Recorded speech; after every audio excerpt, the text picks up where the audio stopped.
I was so happy when I heard that you decided to do the interview. I was just like, I'm the type of guy.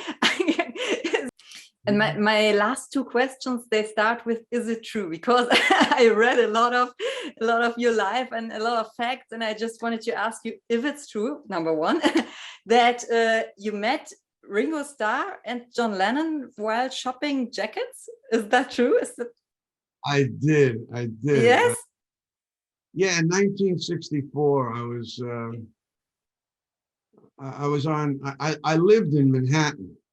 I still have an apartment in Manhattan, but I lived on 50th Street, maybe a few blocks from Carnegie Hall, and the Beatles were brought over to play Carnegie Hall. I think it was in February '64, and I was shopping in this great store. They had leather jackets, you know. And you know, I wanted to be cool, of course, you know. Of course.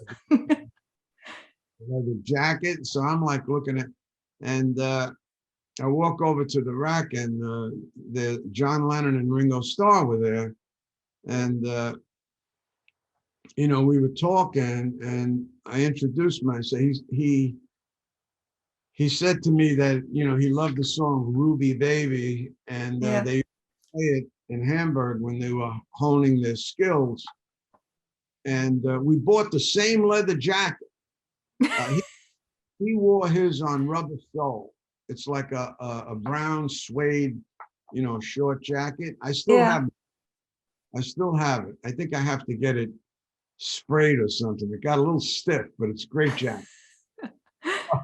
But and then when you know, Sergeant Pepper's Lonely Hearts Club Band, the album came out, I saw my photo on it.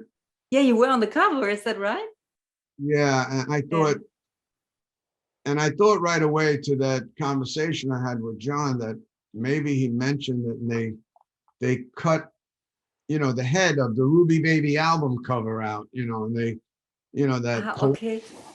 You know, so I thought maybe that's the reason why I put it on the, I don't know, but so now after that happened, all my friends that make albums, I tell them, listen, you want to sell a lot of albums, put my face in your album cover, because you'll sell some albums. Trust me. Okay.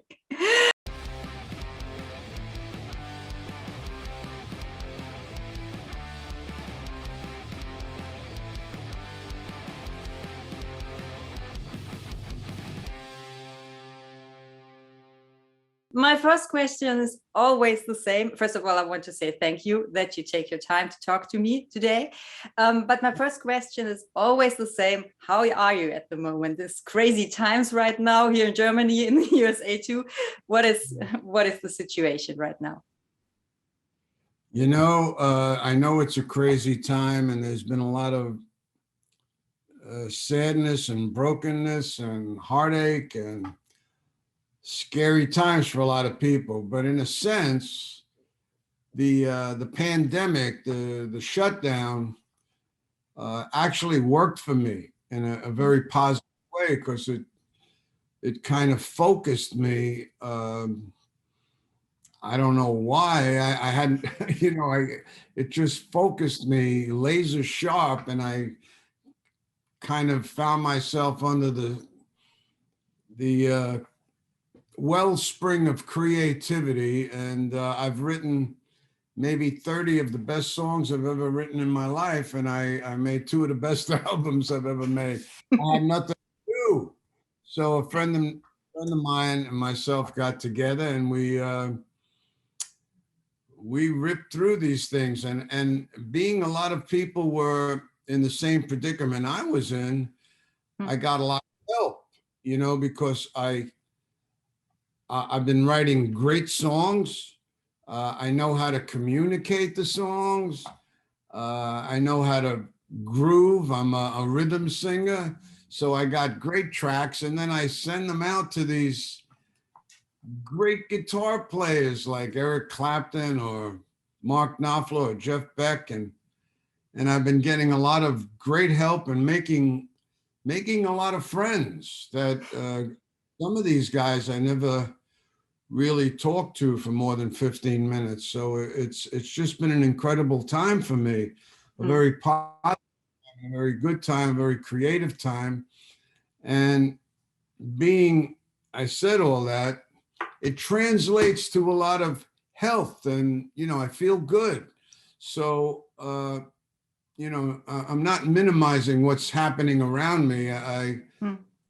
I'm living in reality here. So there's a lot of people that need your time and your prayers and your help. So I'm part of that also.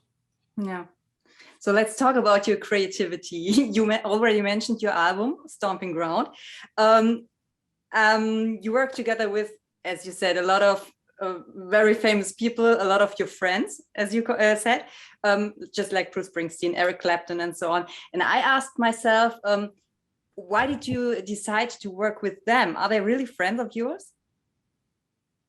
Well, first of all, I admire them as musicians, and just, I've always been into the music. It's always been number one, first. I don't know what people get into this business for, maybe sometimes fame, fortune, money, whatever but the music has always been first in my life. So I do a lot of listening to music because I love it, when I was a kid, it took me outside myself when I heard Jimmy Reed and I heard Hank Williams. It kind of was like a little bit of ecstasy for me, and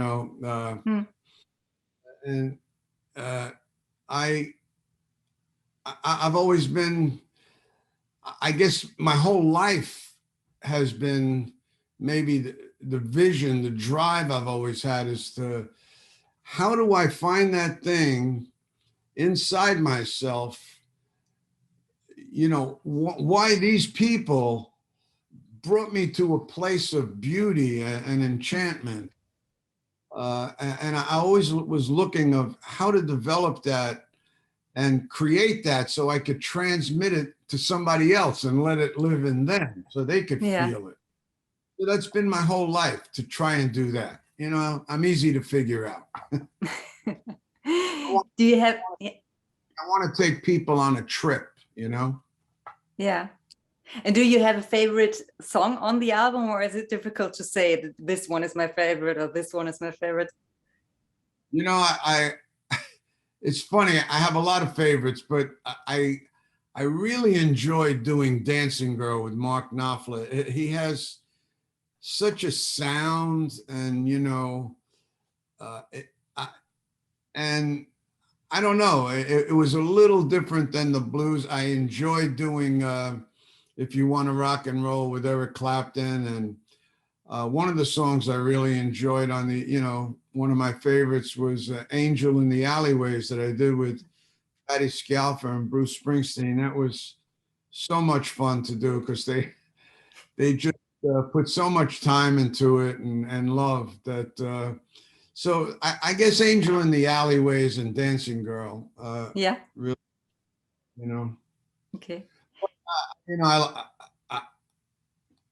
The reason why, like when I make an album like this, I really feel I could walk out on a stage with my guitar and sing it from beginning to end, to the end of it. I don't think I'd put a song on it that I wouldn't feel right about singing in front of an audience, because I like taking people on a trip. And I when I listen to the album, I go, nah, I wouldn't do this one. No, I'm like, the whole thing just is complete to me. I enjoyed the whole album, Yeah.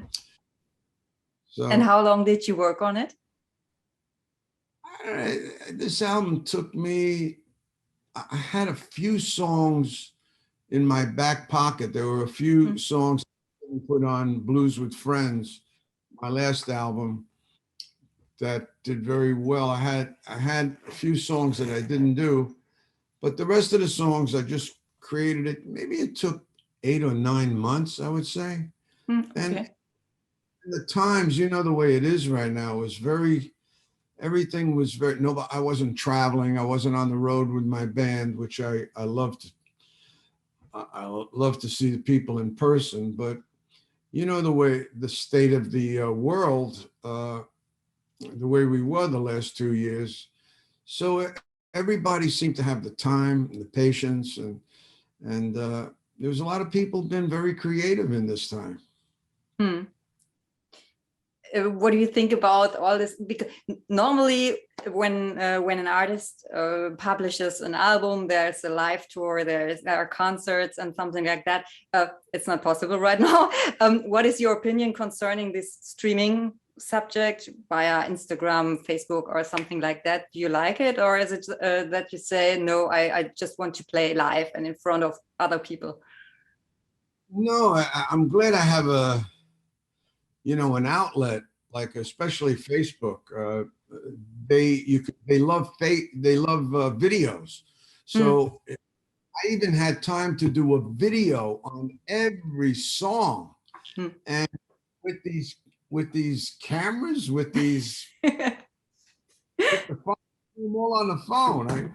If I'm in New York, my friend will take out his iPhone, and we just I'll sing to the song. We'll make some videos. We'll do some walking and talking, and so Facebook is a great way to get out to people that follow my music and love my music, and so I'll do it that way. Meanwhile, meantime, so just to have that connection, and then when we go out, I think I'm going to start touring in July. I'm a little late because play also that'll be opening in March 24th.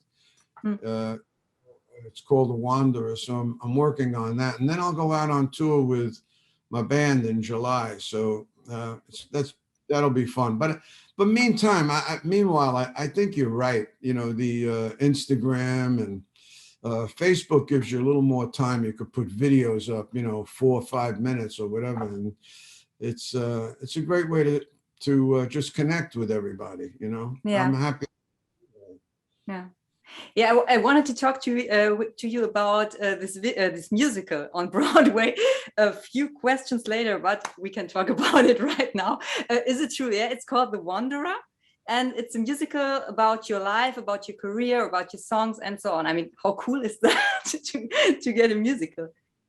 I know this writer, this young writer in New York, wrote some story.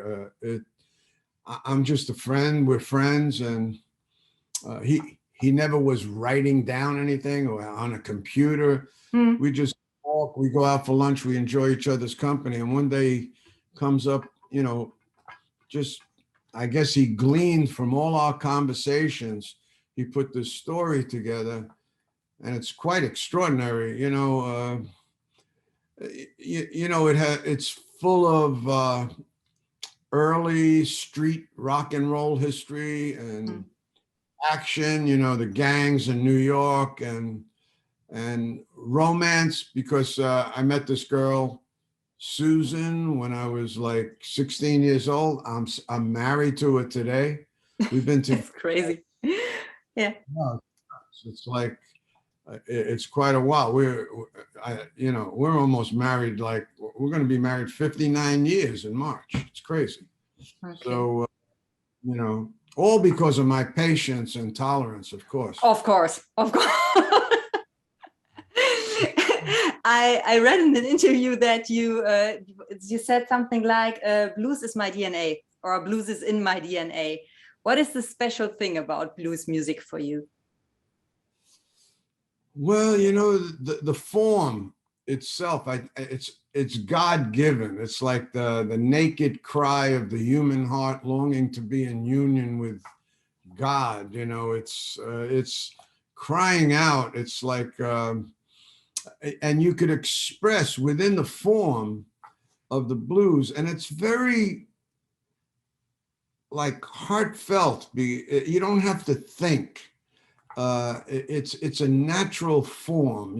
It's not complicated, and you could express any emotion, your joys, your fears, your anxiety, your your love, your hates, your uh, you know, it's just you could celebrate with it. You could cry. You could get anything out, and it's, you know, I think if we didn't have the form, if I didn't have it, I'd probably wind down in myself and explode. You know, it's a great way to get outside yourself and just get to that, share that place I was talking about when I first heard Jimmy Reed. He took me to a higher reality. And I, like I said, I've always wanted to share that or find that secret of how you do that and transmit it to somebody else so they could feel what I was feeling, because I loved it. And I still do. I listen to Jimmy Reed and love it. I was listening to his album yesterday and I thought, Oh, cool. it's crazy. Of course, the first time I heard it was like, it just was mesmerizing to me. It was just the greatest thing I've ever heard. You know, it goes inside you and it makes a left and a right and a, you know, you could feel it, you know, it's, so it's, you know, it's kept me young. It's kept me being able to communicate and with people on a great level, because if you just say things to people, sometimes they analyze it, they're too critical. But when you have music, when you have a beat, they feel it. Sound, when you have the word, sometimes the whole package kind of gets you there, you know? Yeah. Okay. So you started your career in the 1950s and 1950s and 60s. What would you say, what is the difference between the younger Dion and the Dion from today, just concerning career and success? And I think you love what you do, just like you said, but what is your relationship towards being successful or to earning money, to become to get the next hit, something like this? Did you change? Did the younger Dion change if you compare it to the older one? You know, I hope you understood what I wanted to say, because it was very difficult for me right now in English. But great question, you know, because I have evolved and I have developed, you know, and I have matured and I have, you know, changed. And there's a lot of things. My life feels more simple today because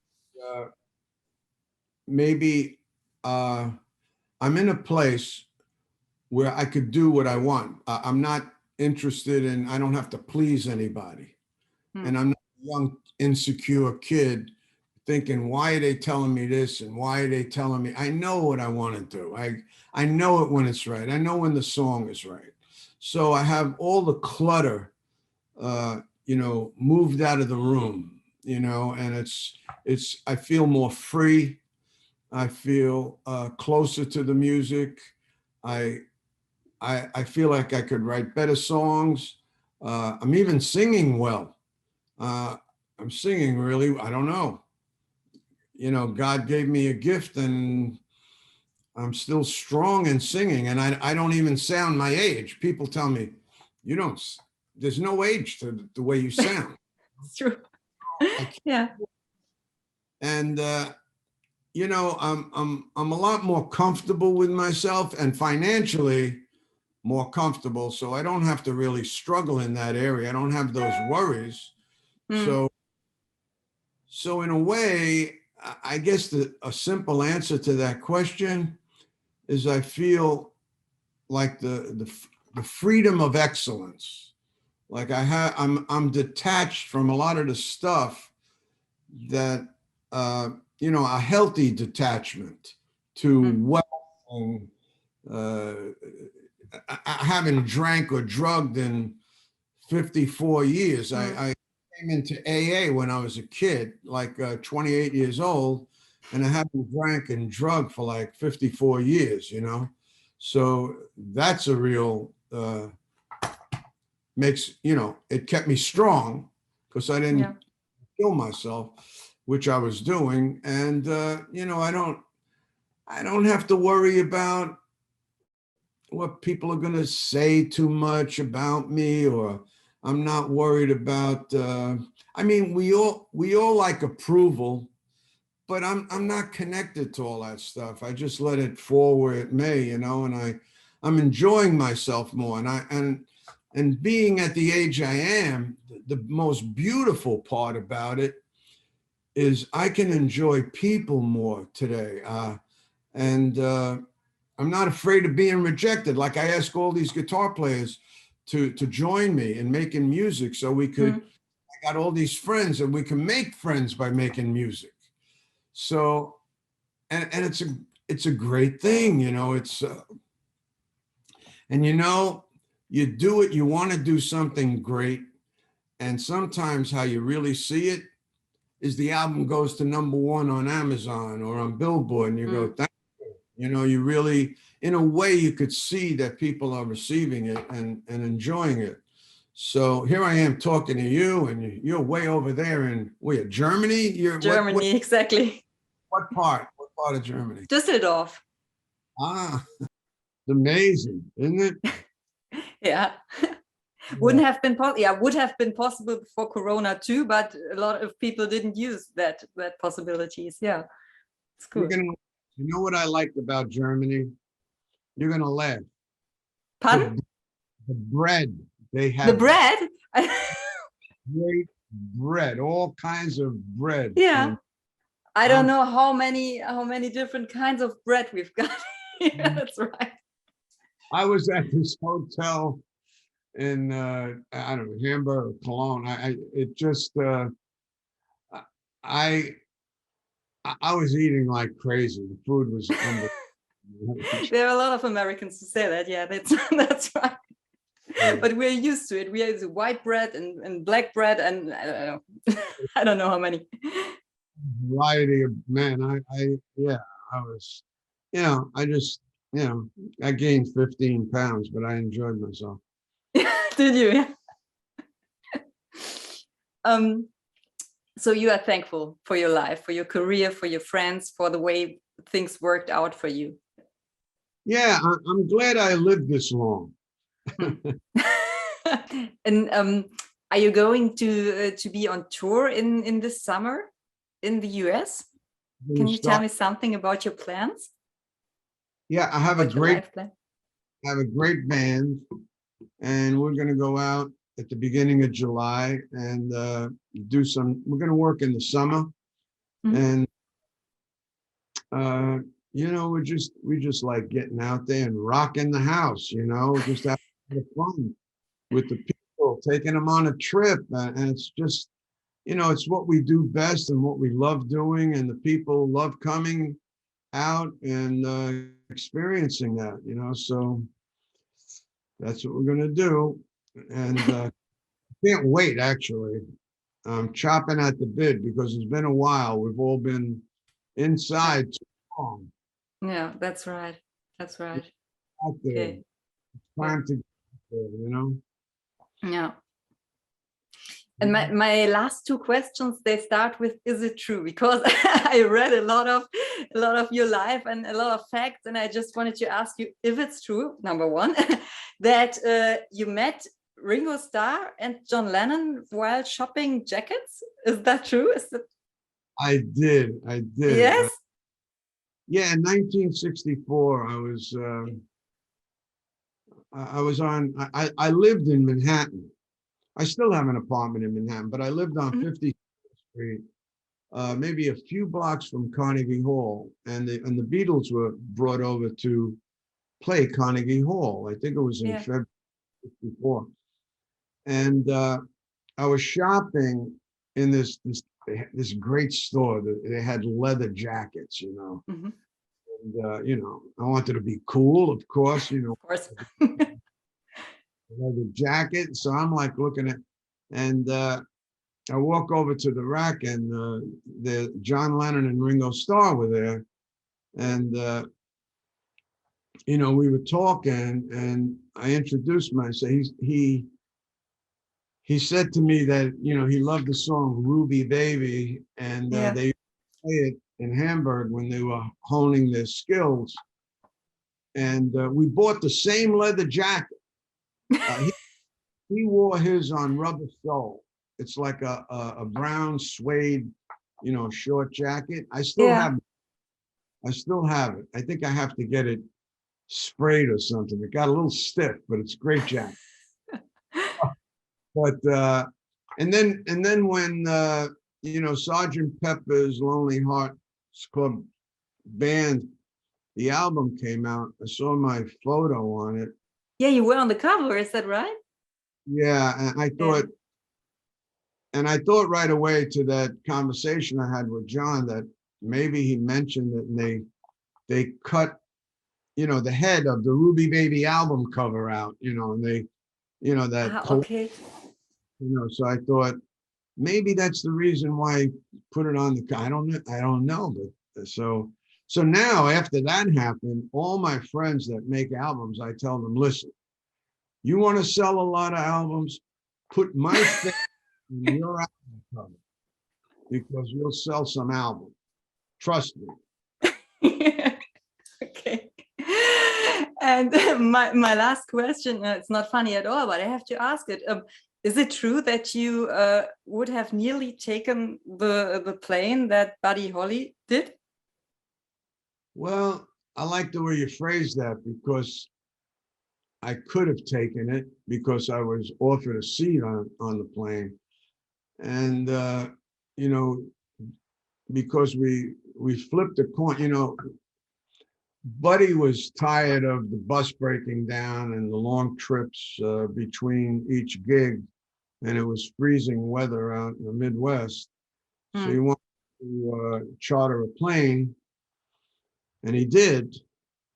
And it only had 4 seats, and there were like 3 headliners. Well, the 4 seats, the pilot, Buddy, and only 2 people could go. And there was myself, Richie Valens, and the Big Bopper.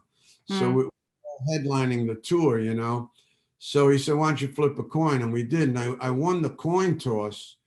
But when he told me it was $36, back then in 1959, my parents were paying $36 a month rent, and they were arguing it every day to pay that. That maybe that's like $700 today or $600. I don't know what it is, but a lot of money. I lived in the Bronx, and when I heard it was $36, I said, Richie, why don't you go?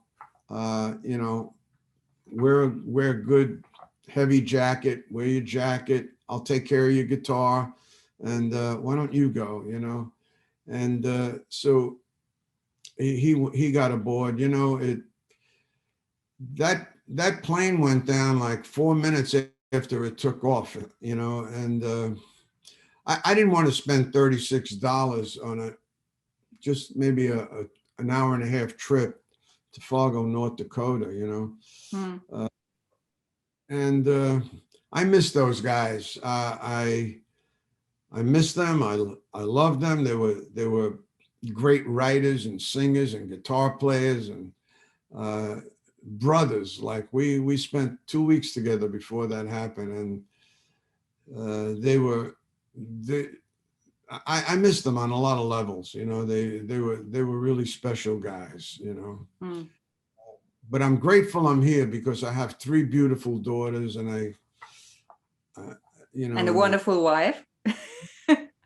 Yes, and experienced so much. So I'm just grateful. I don't know why, but why I was the only one who walked out of the room alive, but because everybody else that was in that room was on the plane the next day, gone. And but one thing I know, in my faith, relationships don't end. So someday on the other side, we will have a little reunion. Hope Thank so. Thank you.